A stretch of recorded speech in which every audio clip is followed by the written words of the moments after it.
And finally tonight, nothing says summer quite like a good barbecue, and Memorial Day is the second most popular day for a cookout, trailing only July 4th. The hot dogs and burgers, the sizzling steaks, the spare ribs, what is not to love? Well, this year, the more you load up the grill, the more likely you're going to find you're suffering from sticker shock. Bill Griffith explains.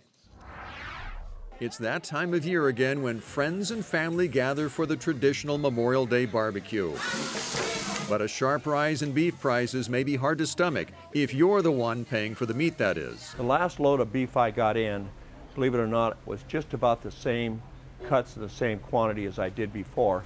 And the last load of beef I got in was $6,000 more than it was the delivery before. That's Dick Rhodes, the owner of Green Acres Meats in Simi Valley, California. Some cuts of meat at his store are now going for upwards of $23 a pound.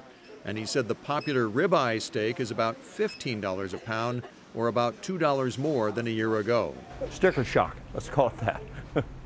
David Maloney, the economist for the American Restaurant Association, said high prices are the new norm, and it could be that way for a while. Retail beef prices in April were a record high. They were up 11% year on year, and we suspect more records are going to be set in the coming months. What's the reason? Well, Texas, the nation's largest cattle-producing state, is in its fourth year of a devastating drought, and another top 5 cattle-producing state, California, is in a record drought of its own. As a result, the USDA says the national cattle herd is at its lowest level since the early 1950s. This is the biggest shortage I've ever seen. I've been in the business now, hate to even say, but I've been in the business 60 years. But beef isn't the only grilling meat in short supply. The nation's pork supply is also tight because of the deadly PEDV virus. The USDA estimates as many as 7 million pigs have died. That's about a tenth of the total U.S. population.